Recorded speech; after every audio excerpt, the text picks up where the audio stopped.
పిల్లలకు నీతి కథలు చెప్పటం, వాటి ద్వారా వారికి జీవన రీతిని బోధించడం మన నాగరికతలో భాగం. మొక్కై వంగనిది మానై వంగున అని సామెత. అందుకే చిన్నప్పుడే పిల్లలకు అవసరమైన జీవిత పాఠాలను కథల రూపంలో చెబితే అవి వారి చిట్టి మనసుల్లో నాటుకొని పోతాయి. పెద్దయ్యాక చక్కటి వ్యక్తిత్వంతో మంచి మనుషులుగా రాణిస్తారు. అంతేకాదు, కథలు వారి జ్ఞాపకశక్తికి, క్రియేటివిటీకి పదును పెడతాయి. వారికి మాట్లాడే విధానం అలవాటు అవుతుంది. జీవన నైపుణ్యాలు నేర్పుతాయి. క్లాస్ పుస్తకాలకు ఇచ్చిన ఇంపార్టెన్స్ మనం కథల పుస్తకాలకు ఇవ్వడం లేదు. స్కూలు నుంచి యూనివర్సిటీస్ వరకు అడుగడుగున పిల్లల ప్రతిభకు పరీక్షలే అర్హతగా చెల్లామణి అవుతున్న రోజులివి. పరీక్ష తప్పితేనే కాదు, అనుకున్న దానికన్నా 4 మార్కులు తక్కువ వచ్చినా పిల్లలు, తల్లిదండ్రులు తలక్రిందులైపోతున్నారు. అది సరైన పద్ధతి కాదని అందరికీ తెలుసు. అయినా ఆ పరిస్థితి ఎదురైనప్పుడు మాత్రం అన్నీ మర్చిపోతున్నారు. ఫలితాల గురించి ఆలోచించకుండా, ప్రయత్నలోపం లేకుండా చదివి పరీక్ష రాయడమే మీ కర్తవ్యమని పిల్లలకు గుర్తు చేయాలి. ఒకసారి ఫలితం అనుకున్నట్లు రాకపోతే మరోసారి ప్రయత్నించాలి, మళ్ళీ ప్రయత్నించాలి. ప్రపంచంలో చాలామంది మహనీయులు వారి జీవితం ద్వారా మనకు గొప్ప పాఠాలు నేర్పించారు. కానీ కొంతమంది వ్యక్తులు కేవలం వారి జీవితం ద్వారానే కాకుండా వారి అనుభవాలు, అవగాహన, ధైర్యంతో మనసులను ప్రేరేపించేలా ఇన్స్పిరేషన్ ఇస్తారు. ఇలాంటి మహనీయుడే విశ్వామిత్ర మహర్షి. విశ్వామిత్ర మహర్షి మనకు పరిచయం అయినప్పటికీ ఆయన జీవిత ప్రయాణం ఒక అద్భుతమైన ఇన్స్పిరేషన్. రాజకుటుంబంలో పుట్టిన విశ్వామిత్ర మహర్షి ధనం మీద, రాజభోగాల మీద, రాజ్యాధికారం మీద ఆసక్తి వదిలి పరిపూర్ణత కోసం అన్వేషణ మొదలుపెట్టాడు. ఆయన జీవితం మనకు నేర్పిందేమిటంటే, కష్టాలు ఎంత పెద్దగా ఉంటే మనలోని శక్తి అంతగా ఎదిగి కష్టాలను అధిగమించడం ఖచ్చితంగా సాధ్యమని చెప్తుంది. విశ్వామిత్ర మహర్షి యాత్రను, ఎన్నో అడ్డంకులను, మాయా బలాలను, కష్టాలను ఎదుర్కొని బ్రహ్మర్షి ఎలా అయ్యాడో ఈ వీడియోలో తెలుసుకుందాం. వీడియోలోకి వెళ్లే ముందు మన ఛానల్ని లైక్ చేయండి, షేర్ చేయండి, సబ్స్క్రైబ్ చేయండి, పక్కనే ఉన్న బెల్ మీద క్లిక్ చేయండి. రెగ్యులర్గా నా వీడియోస్ చూడొచ్చు.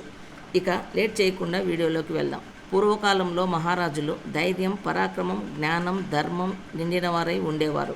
అటువంటి రాజుల్లో త్రిశంకు వంశానికి చెందిన గాదీ చక్రవర్తి కుమారుడు కౌశికుడు. కౌశికుడు ధైర్యంలో అగ్రగణ్యుడు. కౌశికుడు శక్తివంతమైన రాజు. తన రాజ్యంలో శాంతి, ధర్మం ఎప్పుడూ ఉండేలా పరిపాలించాడు. కానీ అతని మనస్సులో గర్వం ఉండేది. అదేమిటంటే, రాజులు గొప్పవాళ్ళని, బ్రాహ్మణులు కేవలం యజ్ఞాలు చేసేవారని భావించేవాడు. ఒకసారి అతను తన సేనతో అడవుల్లో సంచరిస్తూ ఉండగా ఒక ఆశ్రమం కనిపించింది. అది వశిష్ఠ మహర్షి ఆశ్రమం. అతిథిగా వచ్చిన రాజుకు తన ఆశ్రమంలోని నందిని అనే కామధేను ద్వారా అతి కొద్దిసేపట్లోనే మహావిందు ఏర్పాటు చేశాడు వశిష్ఠ మహర్షి. అది చూసిన కౌశికుడు ఆశ్చర్యంతో పాటు అసూయపడ్డాడు. నాకు ఇంత పెద్ద రాజ్యం ఉండి ఈ ఋషి ఏమాత్రమూ శ్రమ లేకుండా పెట్టిన అద్భుతమైన భోజనం నేను ఎప్పుడూ పెట్టలేకపోయానే అని అనుకుని వశిష్ఠునితో ఈ నందినిని నాకు ఇవ్వండి అన్నాడు. వశిష్ఠుడు ఎంతమాత్రమూ అంగీకరించలేదు. అప్పుడు కోపంతో కౌశికుడు తన సైన్యంతో నందినిని బలవంతంగా తీసుకోవాలనుకున్నాడు. కానీ ఆశ్రమంలోని మహాశక్తుల వల్ల అతని సైన్యం ఏమీ చేయలేకపోయింది. అప్పుడు కౌశికుడు వశిష్ఠుని మహా తేజాన్ని, బ్రహ్మశక్తిని చూసి తన గర్వాన్ని వదిలేశాడు. ఒక బ్రాహ్మణుడికి ఇంత శక్తి ఉందా? అయితే నేను బ్రహ్మర్షి కావాలి అని సంకల్పం పెట్టుకున్నాడు. ఆ రోజుతో కౌశికుడు రాజ్యాన్ని వదిలి అడవిలోకి వెళ్ళి తపస్సు చేశాడు. ఆయన ఎన్నో వేల సంవత్సరాల పాటు తపస్సు చేశాడని పురాణాలు చెబుతున్నాయి. అప్పటి నుండి కౌశికుణ్ణి విశ్వామిత్రుడు అని పిలిచేవారు. విశ్వామిత్ర తపస్సుకు బ్రహ్మదేవుడు ప్రత్యక్షమై నిన్ను రాజర్షిగా ప్రకటిస్తున్నాను అన్నాడు. కానీ విశ్వామిత్రుడు, నా ఆశయం బ్రహ్మర్షి కావడం, నేను బ్రహ్మర్షి అయ్యేంత వరకు తపస్సు చేస్తాను అన్నాడు.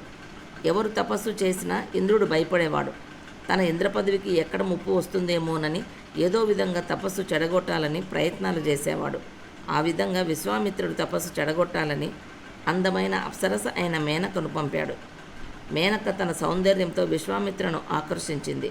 కొన్ని సంవత్సరాలు అతనితో కలిసి జీవించింది. వారికి శకుంతల జన్మించింది. ఒకరోజు సంసార బంధనంలో నుండి బయటకు వచ్చిన విశ్వామిత్రుడు తన తపస్సు పతనమైన విషయం గుర్తించి చాలా బాధపడ్డాడు. మేనకను గౌరవంగా ఇంద్రుడి దగ్గరకు పంపించి మళ్ళీ తపస్సు మొదలుపెట్టాడు. తర్వాత విశ్వామిత్రుడు శక్తిని కాదు, జ్ఞానాన్ని, ధర్మాన్ని, విశ్వాన్ని అర్థం చేసుకొని తపస్సును తీర్చిదిద్దుకున్నాడు. తన లోపాలను తెలుసుకొని వాటిని మార్చుకున్నాడు. తపస్సుతో పాటు వేదాలు అధ్యయనంలో నిమగ్నుడయ్యాడు. అతని శ్రద్ధతో ఋగ్వేదం, సామవేదం, యజుర్వేదం, అథర్వవేదం భాగాలను తెలుసుకొని తన శిష్యులకు బోధించాడు. విశ్వామిత్రుడు తన కోపాన్ని, దురభిప్రాయాన్ని, పాపబుద్ధిని పూర్తిగా వదిలి పరిపూర్ణ తపస్సుతో తనను తాను మార్చుకున్నాడు. బ్రహ్మదేవుడు, వశిష్ఠుడు ఇద్దరూ కలిసి విశ్వామిత్రునితో, ఇప్పుడు నువ్వు నిజంగా బ్రహ్మర్షివి విశ్వామిత్ర, నీ తపస్సు ఫలించిందని ప్రకటించారు. రాజుగా పుట్టిన బ్రాహ్మణుడయ్యేలా ఋషిగా ఎదగగలిగే శక్తి తపస్సులో ఉందని అందరికీ తెలుస్తుంది అన్నారు. విశ్వామిత్రుడు మనకు నేర్పిన మొదటి విషయం మన గర్వాన్ని, కోపాన్ని వదలాలంటే ధ్యానం వల్ల మాత్రమే జరుగుతుందని. వంశం ఎంత గొప్పదైనా సరే ధర్మం, జ్ఞానం, నియమం ఉండకపోతే ఉపయోగం లేదు. ఎన్ని విఘ్నాలు వచ్చినా విశ్వామిత్రుడు వెనకంజ వేయలేదు.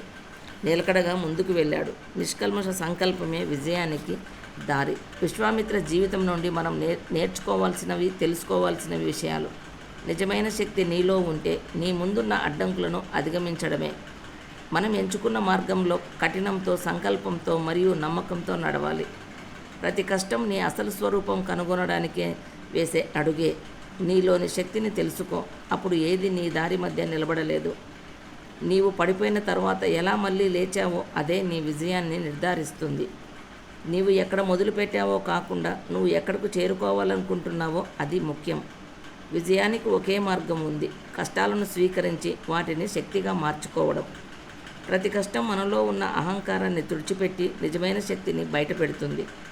నీ దారిని నువ్వే సృష్టించుకో. నీ ధైర్యమే నీ విజయం. ఆలోచనలలో శక్తి ఉంటుంది. ఆ శక్తితో మీరు విజయం సాధించవచ్చు. ప్రతి పోరాటం తర్వాత మీరు మరింత బలమైన వ్యక్తిగా మారుతారు. ఎందుకంటే మీరు మీ లోపల ఉన్న శక్తిని తెలుసుకుంటారు.